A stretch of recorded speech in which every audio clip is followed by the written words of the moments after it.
Hello viewers, আসসালামু আলাইকুম। আপনারা কিভাবে খুব সহজে SSC, HSC, GSC result web ব্রাউজারে গিয়ে দেখতে পারবেন তা আজকে আমি আপনাদের এই ভিডিওতে দেখিয়ে দিচ্ছি। প্রথমে আপনারা যেকোনো একটি ব্রাউজার ওপেন করবেন। যেমন আমি এখানে ওপেন করলাম ক্রোম ব্রাউজার। ওপেন করার পর আপনারা এখানে লিখবেন সার্চ বারে গিয়ে লিখবেন Dhaka board. DHAKA Dhaka BOAR board. এই ঢাকা বোর্ড লিখে আপনারা এখানে সার্চ করবেন। এই যে এখানে সার্চ করবেন। আমি সার্চ করছি। করার পর আপনারা এখানে দেখতে পারবেন একটি ওয়েবসাইটে এসেছে যেখানে লেখা আছে http://www.dhakaboard.gov এই ঢাকাবোর্ড.gov যেখানে লেখা আছে এবং ঢাকা বোর্ড যেখানে লেখা আছে সেই ওয়েবসাইটটি আপনি ক্লিক করবেন। ক্লিক করার পর আপনারা এখানে জুম করবেন। এই পাশটা জুম করবেন। যেমন আমি এখানে জুম করছি। এখানে দেখতে পাচ্ছেন আপনারা একটা লেখা আছে রেজাল্টস জিএসসি, এসএসসি, এইচএসসি এইখানে ক্লিক করবেন। ক্লিক করার পর আপনাকে এরকম একটা ওয়েবসাইটে নিয়ে এসেছে। এইখানে আপনারা ১ম এ এখানে আপনার নাম, তারপর কত সালে পরীক্ষা দিচ্ছেন এইটা, তারপর এখানে বোর্ড, তারপর এখানে রেজাল্ট টাইপ আপনাদের প্রতিটি দেখে প্রত্যেকটি অপশন আমি আপনাদের দেখিয়ে দিচ্ছি। ১ম আপনারা এখানে কি পরীক্ষা এসএসসি, এসএসসি হলে এসএসসি ক্লিক করবেন। জিএসসি হলে জিএসসি, তারপরে হলো এইচএসসি হলে এইচএসসি। আর আমি এসএসসি ক্লিক করছি। এখানে ইয়ার কত সাল? ২০২৫ হলে ২০২৫, ২৪ হলে ২৪, ২৩ হলে ২৩, ২৫ হয়েছে তাই ২৫। তারপর এখানে নেম অফ বোর্ড কত মানে কোন বোর্ড? বরিশাল, চট্টগ্রাম, কুমিল্লা, ঢাকা যেই বোর্ডই হবে সেই বোর্ডে ক্লিক করবেন। আমি ঢাকা বোর্ড তাই ঢাকা বোর্ডে ক্লিক করছি। তারপর এখানে টাইপ। এখানে আপনারা একটা জিনিস দেখতে পাচ্ছেন। এই যে ইন্ডিভিজুয়াল রেজাল্ট এইখানে আপনারা ক্লিক করবেন।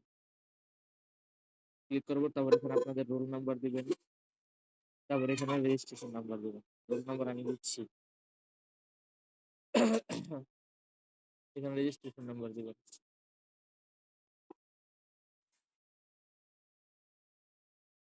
তারপর আপনারা এখানে দেখতে পাচ্ছেন এখানে একটি কোড লেখা আছে।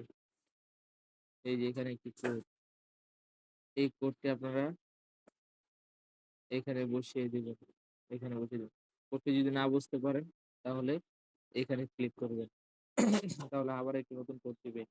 যেমন এখানে ক্লিক করলে আবার একটি নতুন কোড দিছে দেখছেন? মানে আমি এই কোডটি বসিয়ে দিই 5308 তারপর এখানে লেখার পর তারপর এখানে ভিউ রেজাল্ট এ ক্লিক করবেন। যেমন আমি ক্লিক করছি এই তারপরে দেখতে পারবেন আপনাদের এরকম একটি ইন্টারফেসে নিয়ে আসবে। এখানে রোল নাম্বার আপনার দেওয়া আছে, রেজিস্ট্রেশন নাম্বার, রেজিস্ট্রেশন নাম্বারও দেওয়া আছে। এখানে নেম, আপনার এখানে নাম দেওয়া থাকবে। এখানে আমি গোপনীয়তার স্বার্থে আমি এটা হাইডেন করে রেখেছি। তারপর এখানে ফাদার নেম দেওয়া থাকবে, এখানে মাদার নেম, মার নাম দেওয়া থাকবে। এখানে আপনি কোন বোর্ড, সেই বোর্ডের নাম দেওয়া থাকবে। এখানে গ্রুপ, আপনি কোন গ্রুপ, যেমন আমি বিজনেস স্টাডিজ ব্যবসায় শিক্ষা থাকি, ব্যবসায় শিক্ষা দেওয়া থাকবে। তারপরে এখানে আপনার কত সালে পরীক্ষা দিয়েছেন সেই সেকশন দেওয়া থাকবে। তারপরে হলো এখানে আপনার জন্ম তারিখ দেওয়া থাকবে। আপনার ছেলে না মেয়ে এইখানে দেওয়া থাকবে। জেন্ডার, আপনার জিপিএটা এই যে এখানে দেওয়া থাকবে। আপনার জিপিএটা এখানে দেওয়া থাকবে এখানে। এই যে জিপিএ আপনি কত পেয়েছেন। তারপর যদি আপনি নিচের দিকে চলে যান, এখানে আবার মার্কস দেখতে পারবেন। তারপর এখানে গ্রেড দেখতে পারবেন। কোন সাবজেক্ট এখানে দেখতে পারবেন।